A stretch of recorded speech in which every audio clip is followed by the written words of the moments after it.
Wake up, you ain't heard the news. Fast breaks on your screen, always making moves. You know how we do. The Fast Break Sports Hour here Thursday on the 1st of November. It's the first of the month. Y'all remember that? Thank you for joining me here live on YouTube. The Fast Break Sports Hour Thursday night football edition, but not really because there's not much to talk about when it comes to the 49ers, the 1-7 49ers, and the 1-6 Oakland Raiders, who are combined 2-13, and that's the worst combined record of two teams playing in prime time after week 8, or at least up to week 8, since the AFL NFL days. That's a long time, which means they got to think about flexing out some of these Thursday night games when you see them coming down the pike at this rate, when you see two teams that are just horrible. And that's putting it lightly. You know, these two teams are bad. The two different roads, actually, when it comes to the Raiders and the 49ers.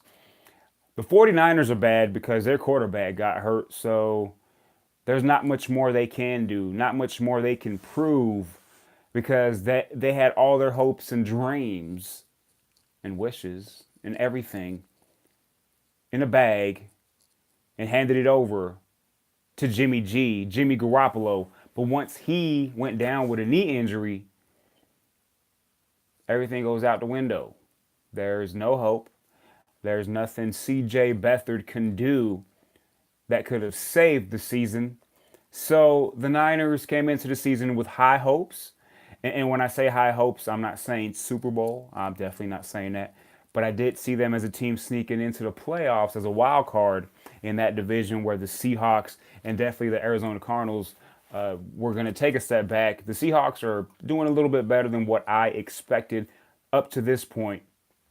But now you look at the Raiders, they're just a bad team. They from the get, they're like, with all the moves they made, besides that first half against the Rams, and obviously they got an overtime victory over the Cleveland Browns, but that's the Cleveland Browns. Besides that, you can say this team is tanking, and not just for next season, but tanking for Las Vegas. And you're going to see changes. You've already seen changes with the Raiders. You saw Khalil Mack before the regular season started, traded to the Bears and making a huge impact with the Chicago Bears. You also saw Amari Cooper get traded to the Dallas Cowboys because I don't know what was going on there. I don't know if it was Amari Cooper not playing with the same kind of passion he played with his first 2 years, because the last 2 years he hasn't been anywhere when it comes to making plays, when it comes to putting up stats to helping his team win, and if that's a combination with the connection him and Derek Carr had. So there's that. And I mean, it's just a bad game. You know, two teams that were looking like they were going to go into different directions. Now they're both just going down the drain for this year. And loser is probably going to have the number 1 or the number 2 pick in next year's draft in April. As you look again, the Niners are 1-7, the Raiders are 1-6. Oakland is at home, so they do have that. And then not only that, but is CJ Beathard going to play? Now he's not starting quarterback material, but he has been playing decent for the backup role he's been thrust into with Jimmy G out, but he might not play today. That's going to be a game time decision. So you add that with just, again, the Raiders being at home. I think the bigger question, I think the real competition between the 49ers and the Raiders, it's going to come in the stands, man. Security's got to be full force. Because when these two teams get together, whether it's preseason or regular season, there's always something happening in the stands. Look it up. Or after the game. And this also happens in baseball with LA Dodgers, San Francisco Giant rivalry happening. It's just that, I don't know what it is. San Francisco, the Bay Area, Oakland, right down the way. I mean, it's hard to put a finger on it. They're not even in the same conference. Two different conferences, so they don't see each other enough to call it a rivalry, but it's just a rivalry within the fans. The fans probably see themselves on a daily basis trying to plant their flag. So that's going to be the bigger competition tonight. Not to say that it won't be a good game, but it's going to be tough for a lot of us to sit through this game unless it's a good one coming down into the fourth quarter. Maybe if it's a single score game, then you might, sit on your, attach yourself to that seat wherever you're watching the game at and finish this one through.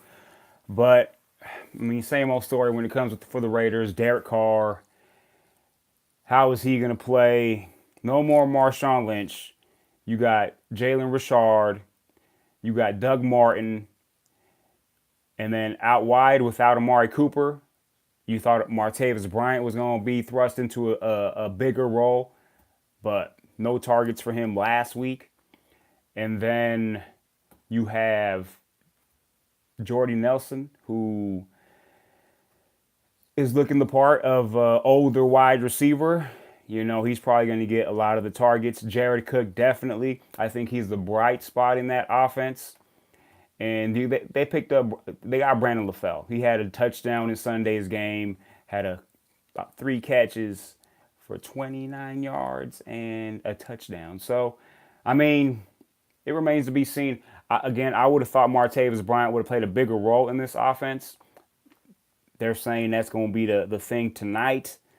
I got to see it to believe it. There's just something going on there. And just overall, I mean, the Raiders they're waiting for the season to be over, which it's bad for all the fans, all the Oakland Raider fans. I can care less. I'm excited for that. Like, y'all can keep losing. I'm good for it. I'm good with it. I'm cool with it. All of that. Because, I've always said, though I hate the Oakland Raiders as a fan, the rivalry with the Denver Broncos is much better when both teams are at least average. And you can argue that both teams are below average. Just look at the records. The Denver Broncos are 3-5. Still haven't put the pitchfork in them. They lose on Sunday, they'll get the pitchfork. Raiders 1-6. Yeah, they've been pitchfork before the season started. I called it. I'm like, nope, this is a lost season. It might be a lost 2 seasons until they get that whole Las Vegas train rolling. So, yeah, the rivalry is not up and well. It's not up and kicking. It's nothing that really excites the Denver Bronco fan in me. But I mean, just besides all that and watching the Raiders struggle, I'm cool with that. That's lovely. I'll appreciate the Raiders struggling for as long as they want to struggle, and it's going to be up to John Gruden to right this ship, because those 10 years, man, those are guaranteed. Unless he gets fired, he's still gonna get the money. The $100 million, that's his. It's going to be in his bank account. But he's got those 10 years to figure this out. And it looks like they're on a 10-year plan. It seems like they've been on a 20-year plan, if you ask me. They had that one playoff run where Derek Carr got hurt a couple years ago, right before the season ended. He got sacked against the Indianapolis Colts, broke his leg, and that was it. That was it for the Oakland Raiders, soon to be Las Vegas Raiders. So Thursday Night Football, man, it's football, it's NFL, something to watch tonight. 5:20 Pacific. And I'm running through these times, but remember, guys, Sunday is daylight savings, which means you're going to turn your clock back an hour. I'm here in Arizona. Clocks don't change, but the times of our games will. So now we'll watch football the same time, the mountain time. So we essentially went from Pacific to mountain without having to change any clocks. I know we're not talking sports, but I'm just letting y'all know, hey, change your clocks. You get an extra hour to sleep, man. I believe so. You get an extra hour to sleep. Lucky you. Lucky you. Now you can party a little bit more Saturday night before Sunday morning's kickoff, which will be 11 a.m. here. Mountain, So tonight's game, 5:20 Pacific, 6:20 Mountain, 7:20 Central, 8:20 Eastern time. Because New York, I know you watching. I know you are. Again, thank you for joining me here live on the Fast Break Sports Hour. And we're gonna switch gears here. We'll get back to the NFL here a little bit later. But straight to the NBA.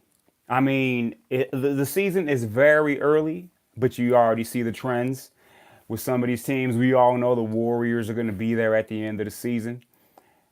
more than likely going to win a championship, all dependent on who comes out of that pile in the Eastern Conference, whether it's Boston, who to me is the favorite, the Milwaukee Bucks, who are undefeated. So right now they're holding the number one spot. And again, it's real early. We're probably 10% done with the NBA season as the Milwaukee Bucks are 7-0. And then you got the Raptors, who still aren't missing a beat. They got Kawhi Leonard, and they're 7-1. They got the number 2 spot on hold. I mean, the Celtics are right behind. Again, it's early, man. You know, they're 5-2. They're good to go. It's not anything to be like, man, the Celtics aren't number 1. At the end of the day, they'll probably be 1 or 2. The 76ers, who are showing some struggles, will probably be somewhere in the top 4. And those will probably be your top 4 teams when you look at Milwaukee, when you look at Philadelphia, Boston, and Toronto. Those were my 4 teams when I was doing my predictions. I picked those 4 teams to be the top 4 teams, and it'll probably end up being that way. Again, a little too early to make a big deal about it. Speaking of the Warriors, they've had just, I mean, they're 8-1, but they've had an incredible week with Klay Thompson breaking a record, hitting 14 threes in 3 quarters.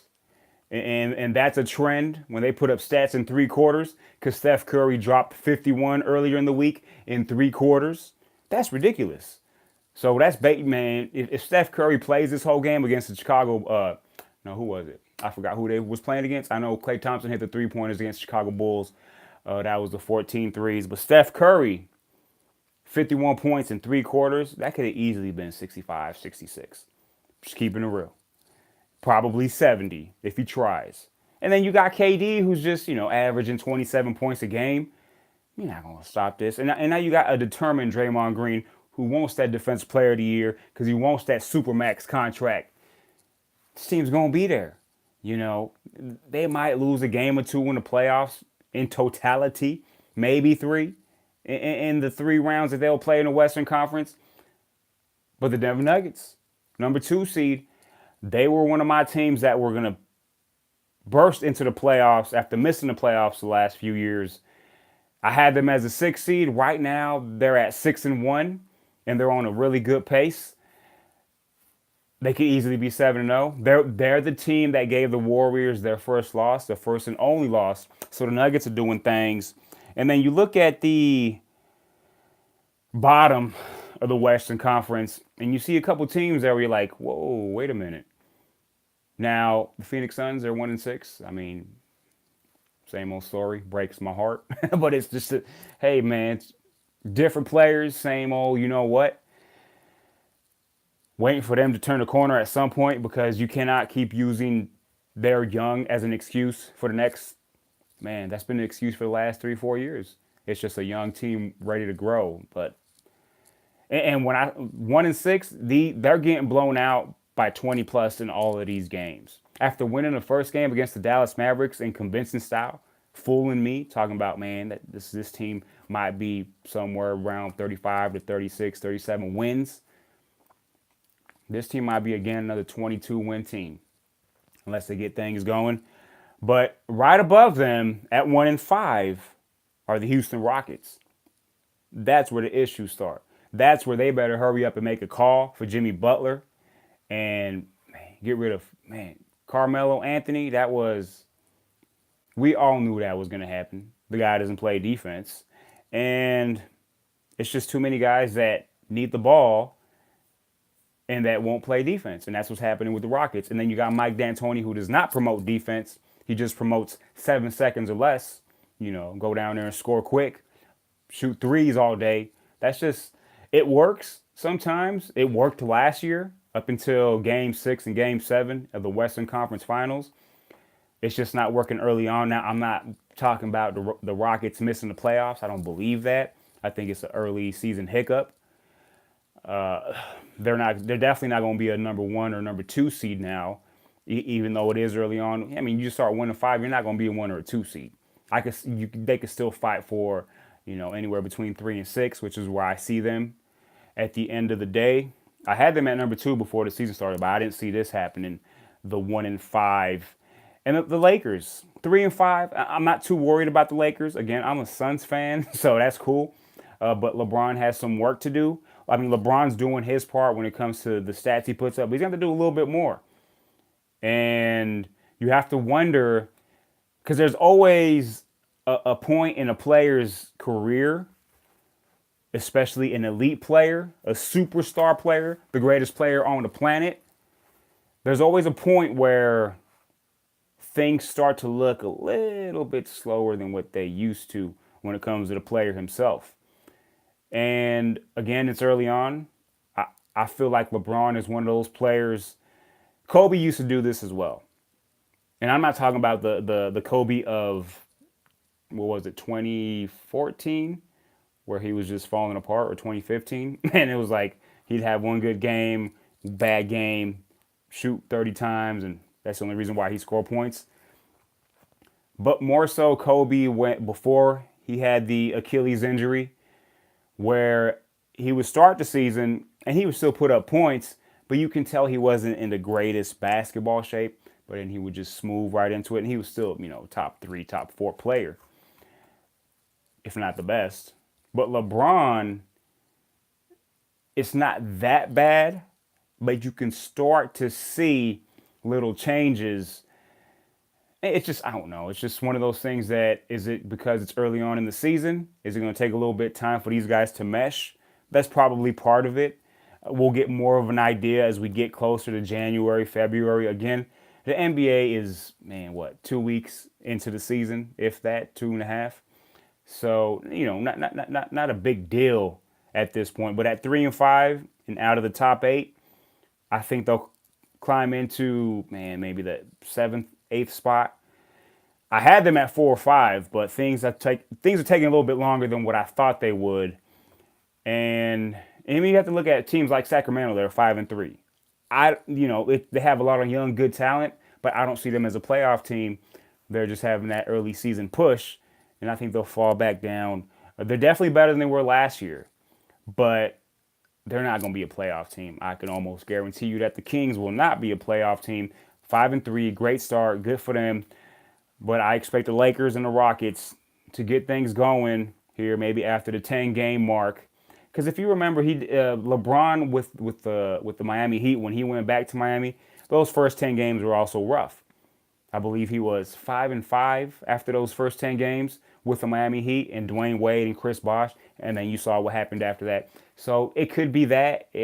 Or maybe, hey, it happened to Peyton Manning. We all thought Father Time will never catch up to Peyton Manning. Maybe it's slowly going to start catching up to LeBron James. I still think he has 2 more dominant years in him, and then see what happens after that. So one more thing, and this happened last night. Derrick Rose, that whole Father Time thing, he was like, and I don't even know if it's that. Oh man, Derrick Rose had a wonderful game last night against the Utah Jazz. No Jimmy Butler. They had a couple other players that were on the shelf, but no Jimmy Butler. Just for personal reasons or just rest. He's not injured. I think it has everything to do with him wanting to still get traded, obviously, the whole contract issue. But Derrick Rose, man, puts up 50 points. He had never scored 50 in his life. And he hadn't scored 40 since, I believe, 2011, when he last won the MVP for the Chicago Bulls. And then people just said, you know what, he got his money and he just fell off. But it was never that, and he definitely showed it yesterday. I think it was more of a thing that he had to deal with the couple knee injuries that he kept dealing with, and he never really felt comfortable, especially being with the Knicks, with the Cavs. It just wasn't clicking. Something was wrong. And a lot of it, people said it had to do with his age, that contributed to his poor play. And I was believing it too, that it was just, hey, man, your knees are done, they're done. And not to say he's going to start scoring, 30 points a game. He's definitely not going to do that. But just to see him fight through all the adversity that he's been through, because he's a very soft-spoken type of person. And you saw it yesterday, he was tearing up. He was basically crying after he scored 50 and he was being announced, because he knows how much it meant, not just for the fans, but just for himself to be able to put up that kind of, man, he competed like no other. And then he also came up with the block to secure the win at the end of the game. So from beginning to end, Derrick Rose dominated in that game, again, putting 50 up for the Minnesota Timberwolves. If you can get, man, if you can get 75%, 70% of what Derrick Rose used to be, the Timberwolves got something going there. That remains to be seen. But I never really thought it was a Derrick Rose, I got my money, so I'm just going to chill type of thing. I always felt like he was a hard-working player, and it was more so injuries holding him back. And hopefully last night was a sign of more of that explosiveness. I think it's the confidence thing of him just playing his game and putting up. He's not as athletic as he was in 2011. Let's be real with that.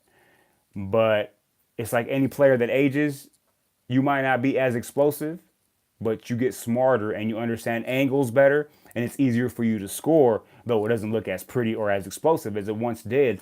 So that was a good thing to see with Derrick Rose. NBA, again, it's very early. It's one of those things that it's kind of even tough to talk about at this moment, but just wanted to catch you up on a couple things in the NBA that I felt were, important up to this point. Little side note from Major League Baseball, switching sports. So Clayton Kershaw, the great pitcher for the Los Angeles Dodgers, had a three day window after his World Series loss on Sunday to decide if he wanted to remain with the team or opt out. So he still has 2 years left on his contract. I believe it's 2 years, $68 million left on his contract still. But he had the option to opt out as long as he did it by Wednesday, which was yesterday. So everyone was waiting for that. But yesterday, the team and Clayton Kershaw decided to extend the decision time to Friday, which is tomorrow. So tomorrow is the day when he actually has to make his decision. So it's probably a tougher decision for him. He probably needed the time to, they just came off a World Series loss. I think your emotions are running. And I think when you make a decision a lot of times you make the wrong decision, as opposed to when something big happens that's going to make you go one way or the other based on what happened, or just based on the circumstances or whatever's in front of you. When you wake up the next day and it's like, man, I got to leave LA, it's not working for me. That can be a snap decision, and it can be the wrong decision, and vice versa. If you say, you know what, I got to come back, we got to win. But at the end of the day, the Dodgers are probably like, well, I think you should go because we're trying to get this different movement pitching wise. That, or we're going to put you at the third or fourth pitcher. Are you okay with that? I'm not saying that's what it is, but those are things you got to weigh out. So, 3 days, they're probably like, let's give it a couple more. So, not to say that 5 days is the all-tell factor, but it's definitely better than just having 2 to 3 days. You get 5 days to actually figure out, check out the scenery, find out what your options are, and go from there. So tomorrow we'll find out if Kershaw opts out. And more than likely, it's my belief that he'll go to the Texas Rangers if he does opt out, or if he stays, does not opt out, and finishes his career as a Dodger. He's got 2 years left. If something goes awry, if something goes bad next year or the year after, can they trade him? Yeah, definitely. That's definitely a thing. That's an option. But again, it's to me, it's LA or Texas at the end of the day. That's just my opinion. I believe that wholeheartedly. It's been put out there. It's been talked about. He has said it himself that it would be one of his dreams to be able to play for his hometown team from Texas, Arlington, for the Rangers. So it's out there, So that's something he's going to weigh out. Manny Machado, who is officially a free agent, he kind of put like a mixed message out on social media when he was he was thanking the LA fans, he was thanking the Dodgers for picking him up and for showing him the Dodger way. And he had a decent time with the Dodgers. He played 66 games with the LA Dodgers after the All-Star break. and accumulated 13 home runs and batted 272. But then in the playoffs, that fell off a little bit, especially in the World Series. Now, he did have the 3 home runs, which was big in the divisional and in the NLCS. But the World Series, he struggled. He batted 4 for 22. And so it's a mixed message because he had also said that it was a tough run. He wishes they could have won the World Series for LA, but he also mentioned that he knows that with this group of guys, that LA will win a World Series here soon. So you have to wonder, is he talking about him being a part of that, or if he's just talking about looking at the landscape and saying, you know what, this team's pretty good. Corey Seager's going to come back next year. He's going to be the shortstop, and they're probably going to be the favorite again in the National League. Things happen, but when you just look at it at the end of the day, and you had to put your money on it, LA is still the favorite. When you look at it on paper, they got to play the games, and they started off real slow this year. But that's another thing. Free agency coming up. You got Bryce Harper out there too, so I'll take Bryce Harper, man, in the outfield. College football. The first official playoff rankings came out on Tuesday, and not any surprises there. Alabama's number one, best defense in the nation, best offense in the nation, which wasn't their forte in previous years, as contending champions or second place or things of that nature, because Alabama's always there at the end. So now you have the greatest offense this year, the greatest defense this year. So it's basically a foregone conclusion. So they say that they're going to be the number one seed. Now they're the number one seed right now, and they have a big game against LSU. And LSU, speaking of LSU, is also in the top 4. They're the number 3 spot right now. Can the loser be kicked out of this playoff race? Or can their hopes be shattered? I think it all depends on how if either team, Alabama's more than likely going to win, but it also depends how LSU loses this game, if they're going to have any shot, because you got some teams on the outside. Now, just to run through to the top 4.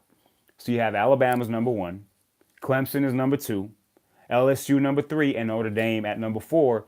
And you look at Notre Dame, Clemson, Alabama still with unblemished records. All 3 are 8-0. LSU is 7-1. And on the outside looking in, they're hoping for Alabama to just demolish LSU. You got Michigan at 7-1. They're in the 5th spot right now. Georgia at 7-1, and Oklahoma at 7-1. Now, Oklahoma, I believe, is going to need a little bit more help. That loss to Texas was damaging. That 48-45 loss to Texas a few weeks back was damaging. So not only are they going to need an LSU stumble this week, but also Michigan to probably struggle and or lose to Ohio State at the end of the college football season. Georgia, it just depends how they win. I think that's going to be another qualifier there. You have Ohio State, who I mentioned. They're in the 10th spot right now, just based on their rating, their ranking in the playoffs.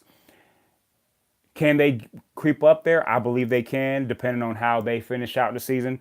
But just losing 49-20 to Purdue, that's you don't want to lose like that and recently, and then still have a shot and to be considered.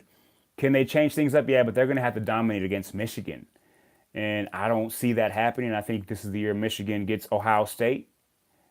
And let's go. I believe Alabama, Clemson, and Notre Dame, at the end of the day, I think they're locks.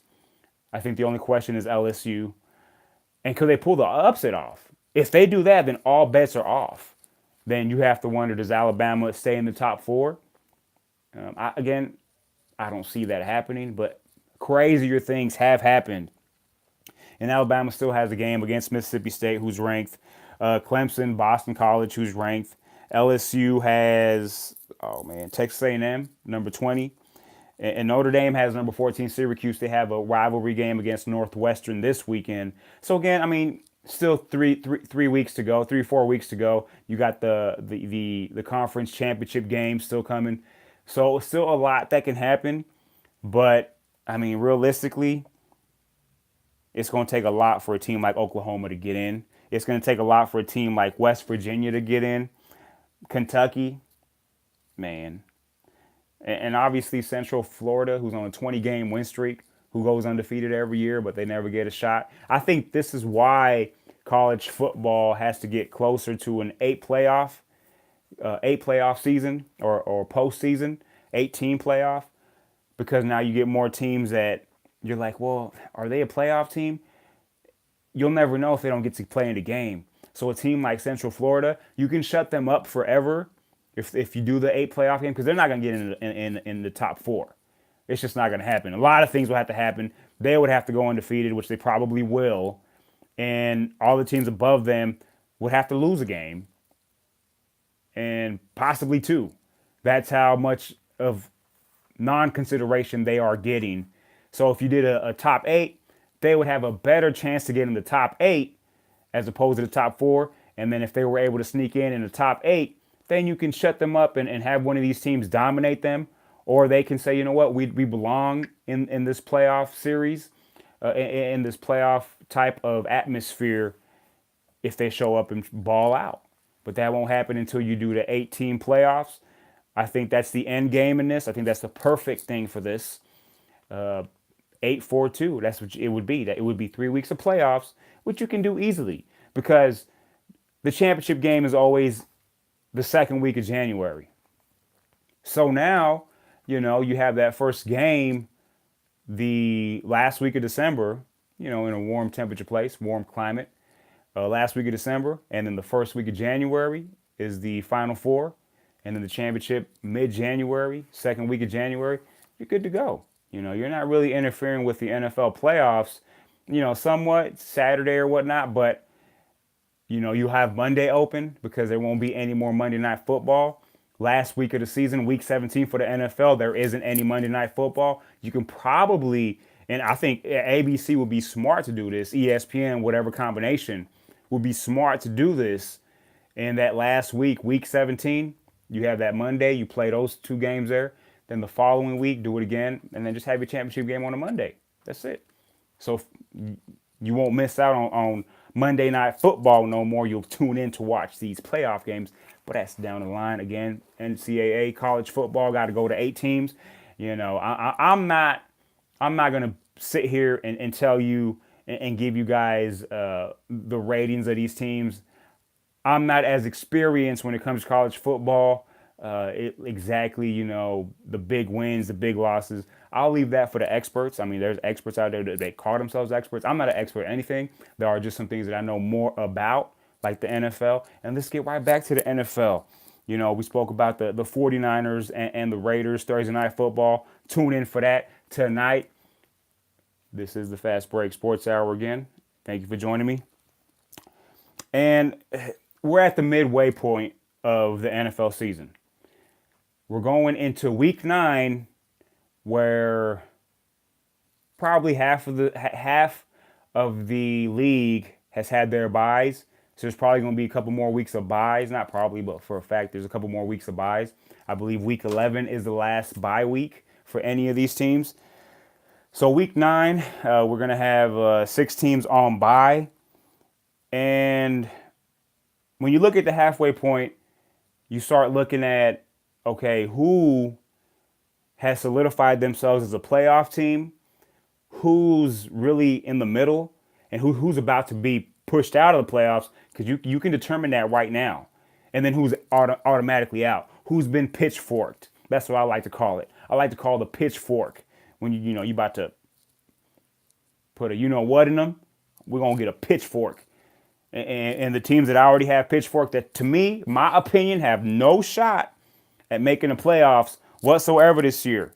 The Jets, 3-5, but just rookie quarterback, no shot. That's a great 3-5. You know what I'm saying? They played above their heads, 3-5, and they'll probably end up 6-10. That's to me, that's what they're going to trend towards. Buffalo, pitchfork, and I've already said this before. Jets and Buffalo, no shot at the playoffs whatsoever. Cleveland Browns, no shot at the playoffs whatsoever. 2-5-1, you're done. This one might surprise you guys, and right now I'm just doing the AFC teams. Jacksonville Jaguars, because you didn't make any changes at the quarterback position, and you still have Blake Bortles, and then you just traded away Fowler to the Rams, your pass rusher. 3-5, I'm pitchforking you. That's it. I didn't pick you to make the playoffs anyways. So it's nothing personal, but it might be, but you're pitchforked. You have no shot at the playoffs whatsoever. I don't care what anybody says. Prove me wrong, but you won't because you got Blake Bortles as your quarterback. And in the NFC, there's only 3 teams that have been pitchforked. That's the New York Football Giants, foosball. They're done. Eli is done in New York. He's not done as a quarterback, I don't believe, but in New York, he's definitely done. He probably has another year. He'll probably go to a team that has a better understanding of how to use an Eli Manning. How he did not get traded to Jacksonville it just boggles my mind. Now, not because it's an easy trade, but it just makes a lot of sense for both sides. I mean, you got the Tom Coughlin, Eli Manning connection. Had he been traded to Jacksonville, that's all Jacksonville is really missing is a quarterback. What's up, mother? Yeah, sports all the time. And the Giants, they got talent, but it's just, it's like when you're a kid, this is what the New York Giants are. You're a kid and you have all these cool toys, but, you really can't sit down and play with them because they're all different. And they're just all in your chest, in your box.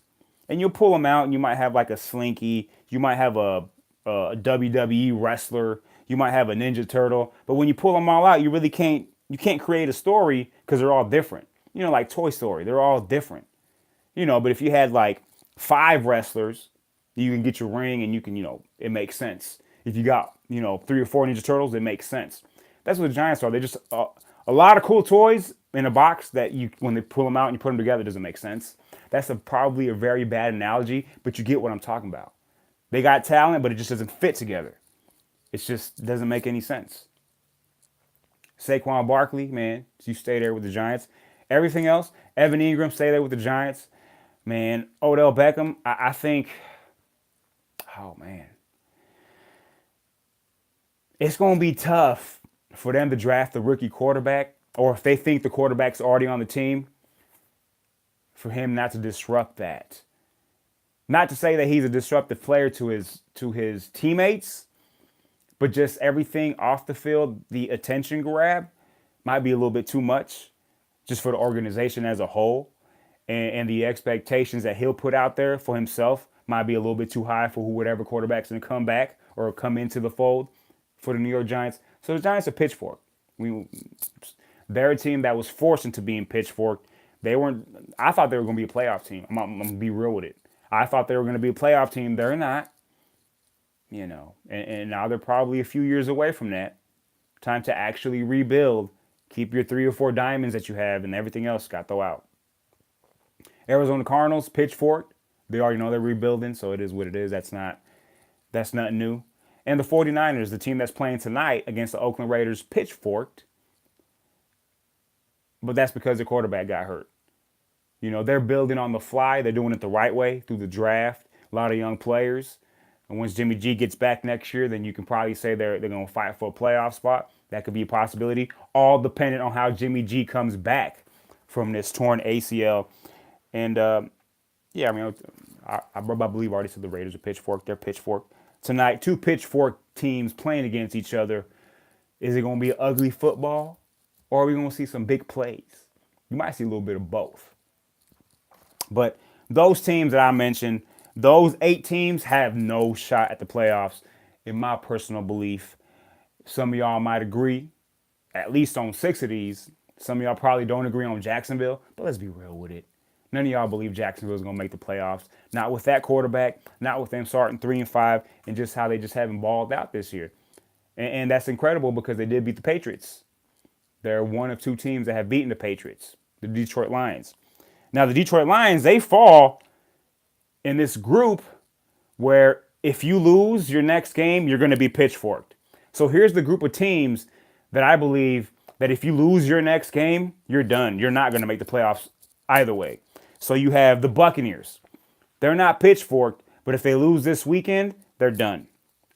I think I temporarily pitchforked them with Jameis Winston, but once you got Ryan Fitzpatrick back, there's just something about the guy. I think the team plays better with him. Not to say that they're going to win, but just something about it. It just, the team's fresher. Something feels better when Fitzpatrick's in there. So I'm giving them a shot, but if they lose this week to the Panthers, pitchfork. That's one of those teams. The Atlanta Falcons, this is a surprise. Them being 3-4, but if they go to Washington and lose to Washington, which will make Washington 6-2, and the Falcons will be 3-5, I think you pitchfork the Falcons because it's a long, it's going to be a long uphill road for the Falcons if they lose and they go to 3-5, because you look at the Panthers, if they win, they'll be 6-2. The Saints, whether they win or lose, they're going to have 6 or 7 wins. That's going to be a lot of games to make up. You know, there's still another half of the season, but things are trending the wrong way for the Atlanta Falcons. They need to win this week to keep their hopes alive, get back to 500. Lose, you're going to be pitchforked automatically. Speaking of the Detroit Lions, tough game against Minnesota. They lose, pitchfork, done with the Detroit Lions. I had them making the playoffs. They're 3-4. They're up and down. You know, one week they're like, man, they're world beaters. And then the next week they look like the worst team in football. So you lose this week to Minnesota, I'm going to pitchfork you officially. You traded away Golden Tate, who is now a Philadelphia Eagle, which to me isn't a bad trade because you did get a third-round pick for Golden Tate, and you still got Kenny Golladay. You still got Marvin Jones. So you still got 2 receivers that are going to put up, you know, yards and production. And then you found out about Kerryon Johnson. You still got LeGarrette Blount. So you still got some pieces on offense. I think you got a real good third-round pick. It's going to be a later third-round pick because the Eagles are trending up to the playoff spot. But we'll see what happens with the Eagles. But the Lions, you lose and you're done. The Dallas Cowboys, 3-4. Now, they're in a division that's, I mean, the Redskins are 5-2. But the Eagles, I think, are going to start picking up steam. And the Redskins could surprise all of us and continue to win games. If they win on Sunday, I'm going to be a believer. If they beat the Falcons on Sunday, I'm going to believe in the Redskins because they'll be 6-2. And you're going to have to believe in the Redskins as well. They're just a team that figures out how to win. You really can't put your finger on the Redskins and say, this is why they're winning. Sorry, I had something in my throat, man, but you can't point to one thing because you can say, okay, Adrian Peterson, he's playing like he was playing 4 years ago, but you can still see he's not the same Adrian Peterson. But hey, you got to give it to him because he's tearing things up in his way. It doesn't look like Adrian Peterson. It looks like a lesser version, but it's still Adrian Peterson, if that makes any sense. Probably doesn't.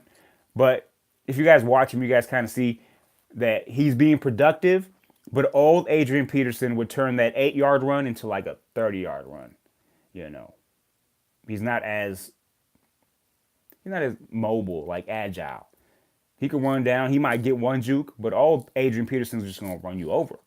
So, and still juke you and burn you to the end zone. He's had big plays this year. So I might be wrong, but there's some times where I'm like, yeah, he does look a little bit older. But he's broken through all the walls this year, and all the skeptics, all the critics that said he was done. He's not done. He's definitely a top 12 running back right now. You know, but old Adrian Peterson would be a top 3 running back. That's the only thing I'm trying to get at. So you don't know if it's that. Alex Smith, you know, he doesn't really put up the turnovers. He's a very safe, you know, placer of the ball when he throws the ball. He's very safe. You know, he blew up in Kansas City last year, but he's still a safe type of quarterback who's not going to make a lot of errors. And that defense is playing better. The defense is playing real good under the radar. So, again, if they beat the Falcons, and I know I'm talking a lot about the Redskins, they're not even in this group, but I have to throw it out there. So, the Falcons, you lose to the Redskins, pitchfork. Detroit, you lose to the Vikings, pitchfork, you're done. Cowboys, again, if you lose to the Titans, who are also on this list. So the loser of that Monday night game, whether it's Dallas or Tennessee, to me will be officially pitchforked and will have no shot at getting into the playoffs. Again, the loser will be out. That is my opinion. That's what I foresee. Let's go to the Denver Broncos. Many of y'all should say, well, they should have been pitchforked. No, I think they've been playing a little bit better. I think they had trouble stopping the run against the Jets. They had trouble stopping the run against the Rams, but they've stopped the run against the Cardinals. They stopped the run against the Chiefs. They've actually played the Chiefs pretty well this year. I think they should have won the first game. Last game, I believe the Chiefs were not at their best. Again, Denver lost by a touchdown in this second game. Lost by 4 points in the first game. A loss is a loss. I get it, but they're a sneaky 3-5 in my point of view. But if they lose on Sunday, they're done. Pitchfork. I guarantee you, I'm not gonna have any excuses on Monday if the Broncos lose. I will pitchfork them and I'll get ready for next season. I'm still gonna do the show. I'm still gonna talk about football. I'm still gonna enjoy football. But as far as me thinking playoffs, which I'm not thinking playoffs right now. Right now, I'm just thinking 500. Okay? That's all I'm thinking as a Denver Bronco fan. But if they can win on Sunday, then that playoff thing might start to sneak in a little bit. Hey, man, got to do what you got to do. So the Broncos, they lose, they'll be pitchforked. The Colts are on a bye, so they can't get pitchforked unless they lose the week after. But the Colts are in that same group. And the Dolphins, this is incredible. But you hear me out. They're 4-4. Okay? They're a 500 team. They're only one game out of the playoffs. But if they figure out a way to lose to the New York Jets, you got to pitchfork the Dolphins. I don't care what you say. They were 3-0. They were 3-0. And if they lose to the Jets, not only do they lose to the Jets, but that makes them 1-5 in their last 6 games, which means that's where it's trending to. So if the Dolphins cannot beat the New York Jets, you got to pitchfork them. Let's be real with it. You got Brock Osweiler in there. He's going to have to create some miracles because he's an up and down quarterback, and you've seen that the weeks he's been playing. So when is Ryan Tannehill going to come back? That's another question. That defense gives up a lot of points on the ground and through the air. So those are a lot of questions the Dolphins have. At 4-4, they're a horrible 4-4. They're 4-4 because they figured out how to win the first 3 games of the season. And then the Patriots came to town and it was just like, you're the same Dolphins.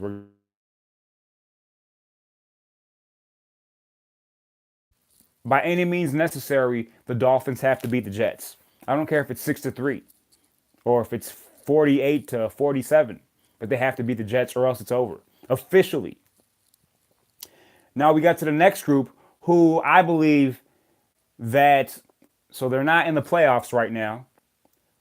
Well, one of this team is, but I don't believe in them that much. It's just, I don't know, circumstance. But this next group of teams, if they lose this week, they're still not out. They're still breathing. So you got the Ravens. They're 4-4, just like the Dolphins. But I think they're a different 4-4.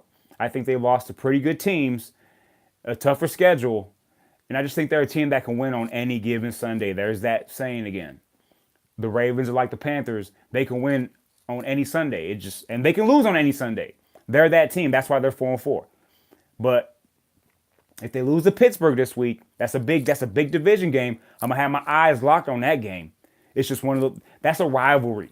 When I was talking about Raiders and Broncos earlier, about a rivalry, but not really because they're not that good.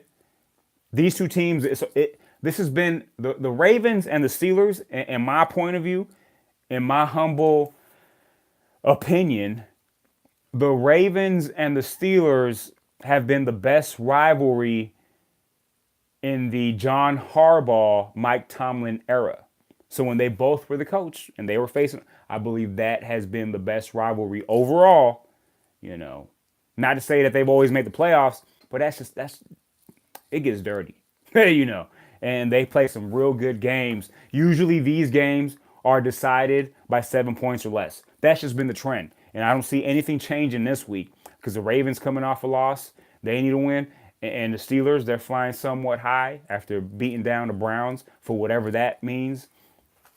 So Ravens, win or lose, if they lose, I'm not going to pitchfork the Ravens. They're still going to be in there in the thick of things. The Green Bay Packers. They got to play in New England, Gillette Stadium. The Green Bay Packers are 3-3-1. Even if they lose, they're not out because of the division they're in. The Bears lead the division. They're 4-3. Minnesota's right above them at 4-3-1. They have one more game on them. But if the Packers lose, to me, they're not out of it yet. Especially when you got a guy like Aaron Rodgers back there. It seems like they want Aaron Rodgers to win these games by himself. They traded away Ty Montgomery, who fumbled on a kick return and didn't give Aaron Rodgers a chance to win that game against the Rams last week. They traded him to Baltimore. He's going to help out Baltimore. Ty Montgomery's going to help out Baltimore. Believe that. Aaron Rodgers has to do everything now, like he was doing before, and doing more so now. They traded Clinton Dix. Clinton Dix. Yes, that's his name. To Washington. So there's another defensive piece for Washington. They're not trading guys because they suck. They're trading guys. I don't know why they're trading guys. Because they're like, well, let's see if Aaron Rodgers could do it with, let me take this away. Can you do it with that? I don't know why they're doing that. All they're asking is for trouble. They're asking for trouble. And what I mean by that is, do not be shocked. I've seen crazier things. To me, Aaron Rodgers is the best quarterback in football right now. When you talk about just overall quarterback play, Patrick Mahomes is jumping into that category.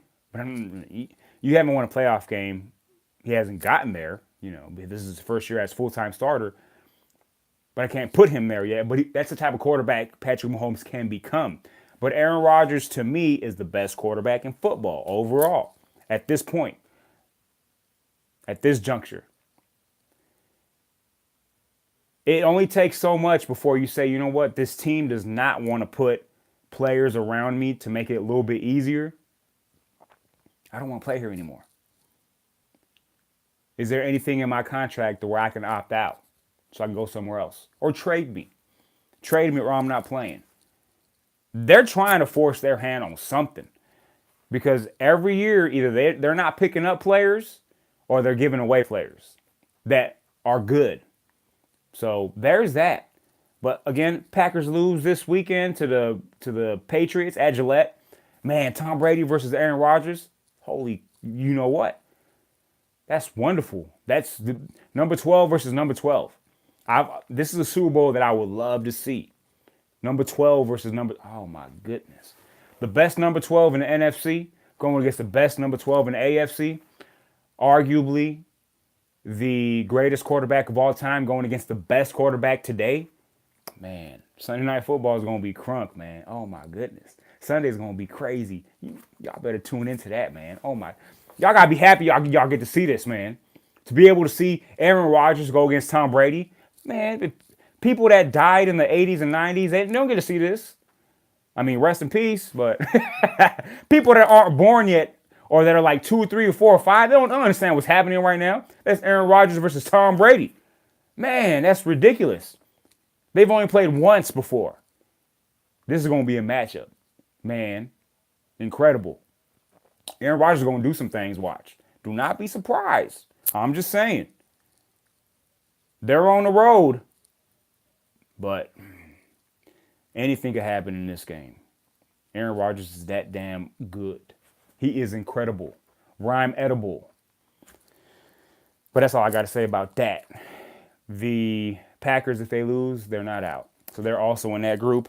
The Bears, right now they're in the playoffs. They lead the NFC North. They're 4-3. But I think it's a fake 4-3. Hey, give them all the credit in the world. They're ahead of schedule slightly. I think at the end of the day, they'll end up being an 8-8, 7-9 team. But they're proving me wrong. That's fine. I'm not hoping anything bad for the Bears. I just know what my eyes tell me. My eyes tell me they're not a playoff team. Not yet. Next year, maybe, possibly. If Mitchell Trubisky can keep getting better slowly, that he's slower progressing. Have patience with Mitchell Trubisky. I know these guys, they be looking at Deshaun Watson, Patrick Mahomes. They're like, man, you got to be good now. Because look at those guys. Those guys are incredible. Same draft class, drafted after you. You got to be a little bit slower with Mitchell Trubisky. He's like, man, just slow up a little bit. We got a good defense. Let my defense tear things up a little bit as I continue to learn. I'm going to have a game where I throw 6 touchdowns. I'm going to have a game where I throw 3 interceptions. But let me grow slowly. Let Patrick Mahomes and Deshaun Watson go crazy. Let them. At some point, I'll be close to that. Maybe not, but you're hoping for that. So the Bears, if they lose this weekend, no worries. You're fine. And they play the Bills, so you shouldn't lose to the Bills. Because then maybe you might get pitchforked. I doubt it, though. You're not going to lose to the Bills. The Bears will go to 5-3, and maybe they won't be 8-8. What the heck am I saying? You got to look at the schedule, man. So, hey, man, you got to beat the Bills, Bears. You got to go to 5-3. Don't give me a reason to pitchfork a 500 team. Don't do that, please. The Seattle Seahawks, 4-3. Another surprising team, but they got a veteran quarterback. So that's why they're 4-3. They got a quarterback that's been there, done that. I can do things. He's kind of getting into that mold of the Aaron Rodgers, where it's like, I don't got much around me, but I can figure it out because I'm Russell Wilson. I'm a shorter quarterback. Everything's been against me forever, but I still dominate. And I'm a good person, Russell Wilson's a G. But 4-3, if the Seahawks lose this weekend, they're not out. They'll be 4-4. Fine. Keep it moving. Nothing much to see here. But will that extend into a playoff berth? I don't know, man. The Seahawks, they're a team just like the Atlanta Falcons. They're a team like the Dallas Cowboys. They're a team like the Ravens, not the Ravens. They're not as good as the Ravens. The Ravens are better. But they're that team that when you expect them to lose, they'll win, But then when they play against a team they're supposed to, they struggle, I guess, if that makes any sense. But 4-3, you got to give it up to the Seattle Seahawks and Pete Carroll. They're doing the right things out there in Seattle, out in the North Pacific, whatever you want to call it, where it rains all the time. 4-3, if the Seahawks lose this weekend, they're not out. And the Eagles, they don't play this week. They're 4-4. But next week, when they do play, if they lose, they're not out. It's all good, especially in that division. But Redskins, man, y'all better watch out for the Redskins if they beat the Falcons this weekend. I'm telling you, if the Redskins beat the Falcons this weekend, it's time to put not just the division, but the NFC on alert. Besides the Saints, they got blown out by the Saints. But maybe they won't have to play the Saints. Maybe they'll have someone else beat the Saints. But man, let's look at the top teams in the NFL as I finish out this Fast Break Sports Hour Thursday edition. I'm trying to figure out when I'm going to do the full force Football Friday. It's either going to be real early tomorrow or real late, one or the other. Because that usually means I'm working from that time to that time. So it's going to be either early or late. Doesn't matter. You can still catch it. And here, man, it's going to happen. End of the day, it's going to happen. We talk nothing but NFL, nothing else. These are the top teams in each conference, in my point of view, and it just looks like that in the playoff race. In the AFC, I got New England as the best team in the AFC. I got the Chiefs at number 2. That's going to surprise some of y'all. But when you're able to beat the Chiefs and put up that many points, now you got to give it up to the Chiefs for going blow for blow, especially how that game started. But I'm not going to put a team ahead of the team that beat you. That doesn't make any sense, especially when they're both pretty damn good. So the Patriots, they're the number 1 team for me in the AFC. Any team with Tom Brady is going to be the number 1 team until proven otherwise. The Chiefs are number 2 at 7-1. Ain't nothing wrong with being number 2. You still get a bye. I mean, you probably will end up with the best record, but that doesn't mean you're better than the Patriots. I'm sorry. Show it to me in the playoffs. At number 3, I got the LA Chargers, who are second in the AFC West. 5-2. They're a sneaky 5-2. If you guys remember, my Super Bowl pick is the LA Chargers versus the New Orleans Saints. Looking pretty good right now. Hey, let's be real with it. They're looking pretty good. Houston Texans, they're my number 4 team. They just picked up Demaryius Thomas from the Denver Broncos. Demaryius Thomas is going to be a good possession receiver for them. DeAndre Hopkins is their number 1. He's the guy that's going to take the top off. He's going to do everything for that team. And Demaryius Thomas is going to be that Larry Fitzgerald mode. He's going to catch 5 or 6 balls for 50, 60 yards, might get you a touchdown. He's going to be consistent. He might drop a ball. I'm hoping he drops a few balls on Sunday. Demarius Thomas coming back to Invesco. Not Invest. Well, I always call it Invesco, but that's what it is. If it's not Mile High, it's Invesco. Well, he's coming to Denver, to play at Mile High against his teammates. And if y'all didn't hear the clip yesterday, and I know I'm jumping back and forth, but Chris Harris Jr., the badass cornerback for the Denver Broncos, they asked him what it was going to be like to face Demarius Thomas. And not just that, but what was he going to be able to hold Demarius Thomas? And he basically said, I'm going to win that battle. I'm going to, and they're like, why? And Chris Harris said, because I'm that damn good. That's why. I'm going to win that battle. If I got to face Demarius Thomas, I'm going to win that battle. And that remains to be seen. It's going to be a good thing to look at. It's crazy to have a player traded and then him coming back home playing the team that traded him. So that's going to be fun to see.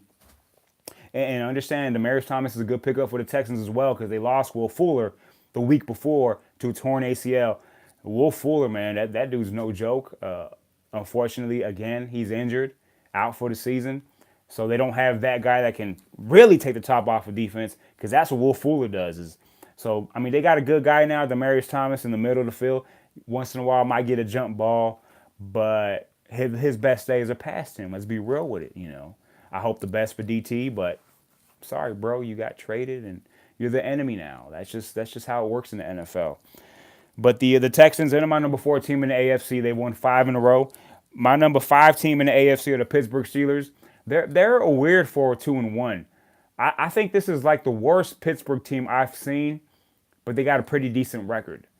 And when I say worse, I'm talking about like the last 3 or 4 years where they've been this explosive offense. But just something about them just seems like they're just not that good. I feel like when they go against a real good team, they're going to struggle. I don't see them as being a Super Bowl contender this year. They'll be a playoff team, more than likely, unless the Ravens wake up. But I got them as my number 5 team in the AFC. My number 6 team is Cincinnati by default, 5-3. They right now hold the last spot in the AFC playoffs, the number 6 seed. So Cincinnati 5-3. That's the benchmark you're trying to get if you're trying to get to the playoffs. It's the Bengals. You got to catch the Bengals if you want to make the playoffs at 5-3. In the NFC, no surprise, the Rams are my number 1 team at 8-0. The Saints 6-1, my number 2 team, and they're gonna face off on Sunday. Game of the week, guys. Come on, Rams and the Saints. Todd Gurley versus Alvin Kamara. Jared Goff versus Drew Brees. Brandon Cooks, Robert Woods, maybe Cooper Kupp going against Brandon Cooks. Not Brandon Cooks. Michael Thomas. I said Brandon Cooks twice. That's where he used to play. Brandon Cooks for the Rams is going back to New Orleans where he used to play. Okay, if that makes any sense. Number 3 team is the Carolina Panthers. They're that team that I was talking about earlier that can win any game against any team, depending on how Cam Newton is feeling. Number 4, the Washington Redskins, a sneaky 5-2. Man, that's crazy. Beat the Falcons and you won't catch everybody's attention. I believe me, you. At number 5, the bye week Philadelphia Eagles 4-4. You got 500. Hey, nothing to see here. 0-0. We're 4-4. It's all the same. We'll see what happens the last 8 weeks of the season. Make this playoff push. Again, they picked up Golden Tate, so that's going to help them. And at number 6, the Minnesota Vikings 4-3-1. Kirk Cousins is having a wonderful season. He has 16 touchdowns and 4 interceptions, 2,500 yards, and passing for 71% completion percentage. Kirk Cousins, man. You look at MVPs. Who's up there for MVP? It's Patrick Mahomes. Come on, man. Let's be real with it. In the NFC, man, you could say Todd Gurley. You could say Kirk Cousins. Drew Brees. You could say Drew Brees. You can. You really can. Let's be real with it. But it's Patrick Mahomes right now. Come on. Let's be real with it. Patrick Mahomes is number 1 when it comes to MVP talk early on. And will he continue? I gotta apologize to Patrick Mahomes because before the season started, I said it's gonna take him time. I think he's gonna be a real good quarterback, but it might take him a few games, maybe half the season. He said, "Bunk that. I don't know what you're talking about. I'm great right now." And as the weeks went on, after 2 or 3 weeks, I'm like, he's gonna have that hiccup. that one game where it's like, yeah, you had a bad game. That's just what happens. And it looked like that was going to be the Patriot game where he started off pretty shaky with 2 picks early on, but then he just came back. It was like, that ain't nothing, bro. Like, I'm going to do this. So I got to apologize for that hiccup thing. I don't expect it now, and it's probably going to happen now. The Chiefs against the Browns, but I doubt that. But check out tonight's game, man. College football is in full force this weekend. Again, Raiders, Niners tonight. Have fun with that, whatever you can. And then tomorrow, full force football Friday. We'll talk about the games in somewhat detail. Sunday and Monday night football between the Tennessee Titans and the Dallas Cowboys. Thank you for joining me here live on the Fast Break Sports Hour. Man, I hope y'all had a safe Halloween last night. I hope y'all had fun with that. I hope you got a lot of candy. My son got a lot of candy, a lot of chocolate, and I ate a lot of it yesterday. And I feel like doo-doo today, but I'm still eating some because that's what you got to do. Hey, man, Halloween time coming, gone. Thanksgiving coming up. You got to get your belly ready for all this food you're going to start intaking, Christmas, New Year's. Man, we all get on a diet, right after the Super Bowl. Because Super Bowl is a holiday, too. So you got to eat that day, February 3rd, Super Bowl, that's my birthday. Can you imagine that? The Super Bowl is on my birthday. It's a cheat day. That's a perfect combination. That's a triangle, man. Super Bowl, birthday, cheat day. And the Broncos going to be in the Super Bowl. No, they're not. But that's it for the Fast Break Sports Hour. Hope you guys are all safe. Hope you guys have a fun weekend. Hope you guys treat every day like the best day a weekend. Don't be waiting for the weekend to have fun. Have fun every day. Live your life. Do you. Who cares about what anybody else thinks about you? And get ready for full force football Friday tomorrow night, baby. That's how we do it up in this mug. You know what I'm saying? I'm out.